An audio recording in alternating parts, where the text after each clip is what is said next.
हम दरेगंज की red light पर थे, वहाँ पर इतना ज़ोरदार धमाका हुआ है, वहाँ पर इतनी ज़ोरदार तेज़ आवाज़ आई कि एकदम से शॉक्ड हो गए। फिर मेरे पास में फ़ोन्स भी आए काफ़ी सारे। हमने कहा क्या हुआ, हमने कहा धमाका हुआ है। उसके बाद हमने दूर से आके देखा, हमने दूर से ही हम क्योंकि करीब में जा नहीं सकते थे। फिर यहाँ पे साइड में हमने देखा इंसान का हाथ पड़ा हुआ पूरा फटा हुआ। फिर आगे उस साइड देखा तो फेफड़ा पड़ा हुआ इंसान का। तो इतना ये आदमी सोच भी नहीं सकता कि एकदम से हुआ तो क्या हुआ इंसान। गाड़ी इको बताई जा रही है, फिर सर क्या पता है गाड़ी के वहाँ बारे पे होंडाई का वो पड़ा हुआ है पूरा, उसके साथ में फेफड़ा आगे में? सामने उस तरफ। जी। अच्छा। बहुत सारी काफ़ी सारी गाड़ियाँ हैं वहाँ पे तो। हाँ। तो उसके एक गाड़ी के साथ साथ और भी गाड़ी लगातार जी जी ब्लास्ट जी, हुआ? ठीक है।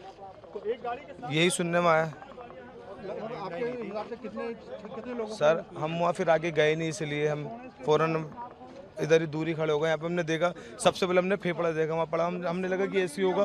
फिर हमने सर को यहाँ पे एसएचओ को बताया हमने कि यहाँ पे सर ये गोश्त पड़ा हुआ है यहाँ पर। उसके बाद हमें लगा कि ऐसी होगा गोश्त, लेकिन उसके बाद फिर हमने हाथ देखा, हम तो खुद शॉक्ड हो गए कि मतलब बयान नहीं कर सकते इस चीज़ को। जिस वक्त ये आवाज आई क्या जिस हुआ? टाइम आवाज़ आई धमाका हुआ तो मैं दुकान पे बैठा था, पीछे मेरी दुकान है, यहीं पे दुकान है यहीं पे। तो मैं चेयर पे बैठा हुआ था, एकदम से अचानक इतनी तेज धमाका हुआ कि मेरे लाइफ में इतनी तेज मैंने अपनी आवाज़ के भी नहीं सुना।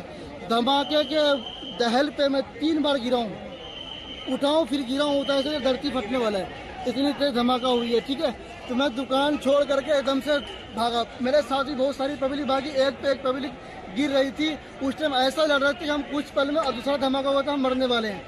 ऐसा लग रहा कि हम बचने का चांस, ऐसा लग रहा कि मौत को मुंह से देख रहे हैं, इस तरह से नज़ारा था।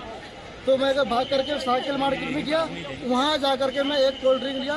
2 बंदे को ने मेरे पे अच्छे से काबू किया, मेरे को समझाया कि कुछ हो जाता तो फिर मेरे को रिलैक्स मिला। फिर मैं दोबारा यहाँ दुकान पे चाबी ले करके, ये चाबी दुकान की, मैं चाबी दुकान बंद करके फिर आप घर जा रहा हूँ मैं। क्या हुआ सर, आप क्या बता पाएंगे कुछ? नहीं जी, हम कुछ नहीं, हम ये देखे लपट देखा। हाँ। अपने छत से देखा, तभी मैं नीचे उतर के आया कि जरा देखूं कहाँ है क्या।